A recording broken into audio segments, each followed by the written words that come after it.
Welcome back. The program is still New Dawn, midweek edition of the program, coming to you from the People's Tele, OGTv, Abeokuta. We are now having our guests, the first guests for that matter, in the studio today. We want to look at the last election, and our guest now is one of the victorious competitors during that election, and he will be representing the Abeokuta North Odeda Obafemi Owode Federal Constituency of the Ogun Central Senatorial District in Ogun State here. I have with me Rep-elect Mukaila Kazzim in the studio. How are you, Honorable? I'm fine. And let me also say congratulations to you. Thank you very much. Because it's one thing to go for a competition, it's another thing to actually come out victorious. So I say congratulations to you. I say thank you. All right. Maybe it's also in the house too. Láì ṣe àní-àní kò sí ìròyìn ọ̀tun nínú pé ètò ìdìbò ó wáyé lọ́jọ́ 28 oṣù tí ó kọjá, ìyẹn oṣù kẹta ọdún yìí. Lásìkò náà la yan ààrẹ ilé wa tuntun, la yan àwọn tí wọ́n fẹ́ lọ sí ilé ìgbìmọ̀ aṣòfin àgbà, la yan àwọn tí wọ́n fẹ́ lọ sí ilé ìgbìmọ̀ aṣojú ìyẹn ti àpapọ̀ ilé wa. Nípínlẹ̀ Ògùn níbí náà àwa náà ò yọ sílẹ̀ torí orílẹ̀-èdè Nàìjíríà la wà.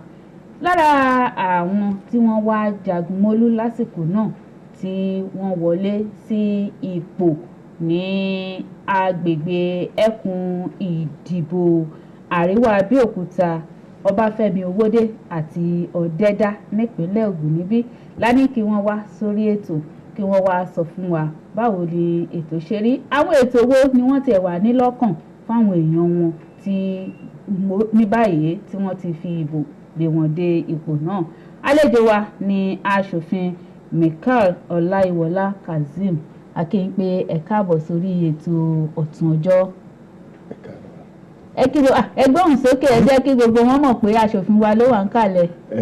Ẹ káàárọ̀ o, ẹ̀yin èèyàn wa tí ó ń wò wá. Ẹ sì kú oríire náà. Ẹ ṣé gan ni o.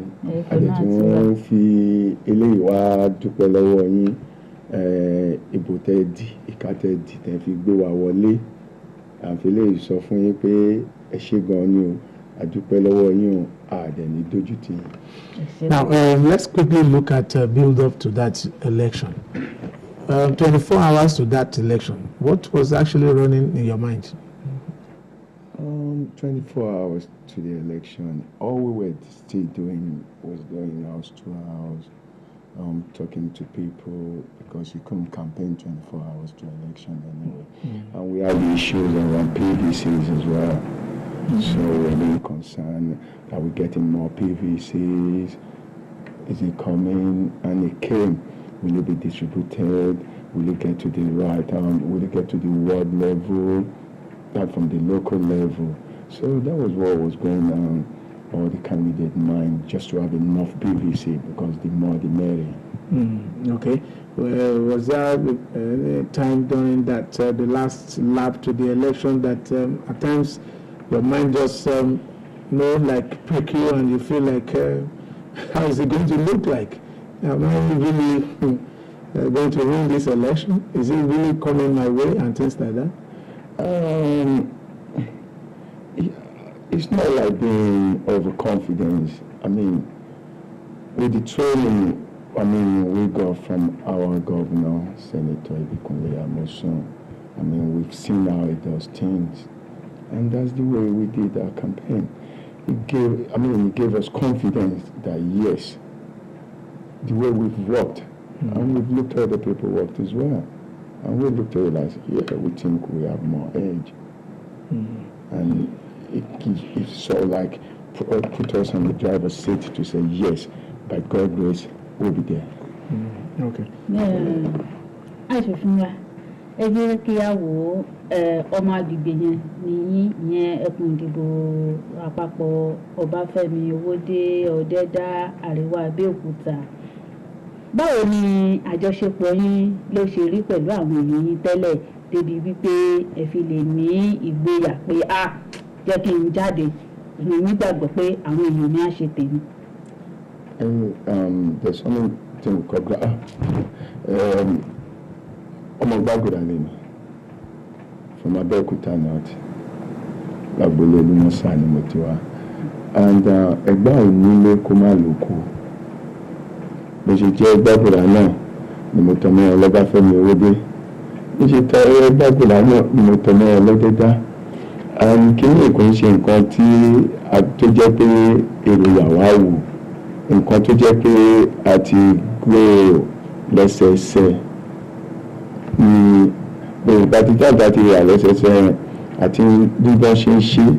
Gẹ́gẹ́ bí ṣe máa sọ kò sí nǹkan tí mo máa sọ màá tún sọ pé àti bí gómìnà wa ṣe ń ṣe bá ti ṣe nítorí pé àwọn náà ẹ̀rù ìgbà kan ti bẹ̀rẹ̀ àti ìgbà tí bẹ̀rẹ̀ ẹ̀ náà láti wà lábẹ́ wọn láti jọ ń ṣe pẹ̀lú ipò wa náà àtúnlẹ̀ ràn wá lọ́wọ́ SSA mi ní kí n tó lọ díje lábẹ́ oṣù àṣọkẹ́ tó ń lọ yìí SSA social development ní so ìyẹn náà ó ti jẹ́ kí n rí ìbáṣe pẹ̀lú àwọn èèyàn tí ò ní jẹ́ pé local government kan tó máa jẹ́ state so nínú state yẹn náà nínú ẹ̀mí àwọn local government mẹ́ta tẹ́nìgbà tí ń díje ló wà so àtijọ́ ní àjọṣepọ̀ kó tó di pé ọ̀rọ̀ pé àdíje dé. gómìnà wọ́n ti ṣe dáadáa wọ́n ṣe léyìn wọ́n ṣe tọ̀hún kí ni ẹ̀yin gẹ́gẹ́ bí ẹnìkan lẹ́tí ẹ̀ wá hàn wípé ẹ̀yin èèyàn mi mo fi dá yín lójú pé àbábá máa fi rọ́ọ̀dún kan ẹ̀ní kábàámọ̀ pé èèyàn mi síkù. ṣé àwọn nǹkan iṣẹ́ pọ̀ ẹ̀rọ èmi kan tí nìkan kan máa ń sọ fún wọn ni pé ìdàgbàsókè ọ̀dọ́ gbọ́dọ̀ ṣe máa ríṣẹ́ ṣe bẹ́ẹ̀ ṣe ní òbí lára tó fi máa jẹ́ pé àwọn náà lè mọ́wọ́ lọ sẹ́nu àwọn náà lè lo nǹkan tí wọ́n kọ́ ní ilé ẹ̀kọ́ kan practicalize ẹ̀ sí nǹkan táwọn náà lè fi jẹ́ pé ó di nǹkan tó mú owó jáde báwo náà dẹ̀ ni a ṣe fẹ́ ṣe ẹni ní ìkẹ́kọ̀ọ́ owó ló ní ìdí tí ó lè fi ṣe àbí kó jẹ́ pé ó ní ìdí theory lóní kò tí ì practicalize ẹ̀ so kí la máa ṣe ó lè jẹ́ pé kàn ní ìdí vocational center ilé ẹ̀kọ́ dájúdájú akọ́ṣẹ́ owó ìfòwúsábẹ́rẹ́ sọ gbogbo ẹ̀ di bí goldsmith blacksmith nǹkan bẹ́ẹ̀ yẹn ṣé ti abágbá àwọn ọ̀dọ́ wọn lè ó lè jẹ́ pé wọ́n kàn máa lọ́dọ̀ ní fóṣù méjì mẹ́ta lọ́dọ̀ jáde kọ́ wá tó máa ràn wọ́n lọ́wọ́ bóyá kọ́ méjì ni ó sílé kan abẹ́mú ká tó fi sí wọn lábẹ́ àwọn náà ti gbòmìnira nìyẹn effect the multiplier effect ni pé àwọn náà tó máa dẹni tó ń gbà yàn síṣẹ́ bó jẹ́ èèyàn méjì náà lè gbà ní sóyìn àgbà tó ń ṣe ẹnu bó jẹ́ èèyàn mẹ́ta ló lè gbà ní òun náà gbà so iṣẹ́ fún àwọn ọ̀dọ́ ní ọkùnrin lóbìnrin òun ni nǹkan tó jẹ́ pàtàkì fún mi. Now, Honourable Kazzim, let's also look at it. Your federal constituency combines urban and rural. I can confidently say that in the federal constituency you have what we can call rural, and you also have what you can call urban. Now, these are two extremes, and you are the one representing them at the Federal House of Representatives. What kind of improvement will you want to bring to bear that these people will actually directly feel the fact that they have voted for their man? You see, during the campaign, we went around the villages and we went around the urban cities. Then we've asked what they need, what their needs are. Some are saying the state of their health center is not something that should be the way it is. Mm-hmm. So we're saying, okay, we want to put it to an Ogun standard, the state of schools, and if you go to the village, they're asking for something else. Okay. Some of them are asking for water, they need bowls and things. So the needs, as you rightly said, in the urban area is quite different to the village one. Mm-hmm. And we have promised, it doesn't require a rocket science, for God's sake, to do bowl, We know it costs money. They don't really come cheap. But still, it's a basic need that must be provided for the voters. The people of your constituency actually rallied around you. When you look at the votes you got, and I want to believe that you are appreciative of them. Will you use this opportunity to possibly appreciate your people at your federal constituency for coming out to reposing their confidence in you? Yeah, I'm saying a big thank you to people of my constituency, Abeokuta North, Obafemi Owode, and Odeda. I'm saying a big thank you for voting me in. But it's not done until this Saturday. Okay. Come April 11, I'm urging people out there to do the same.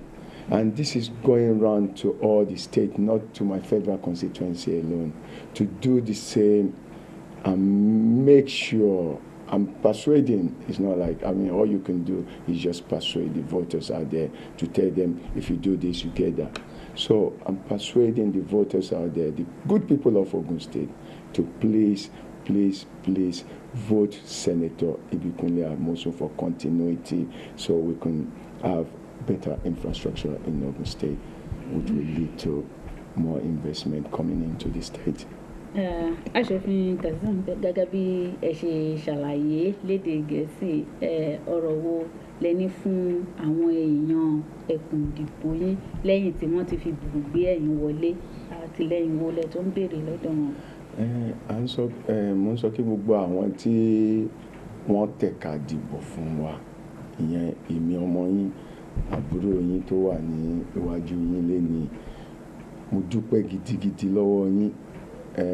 Ẹnu mi gan kò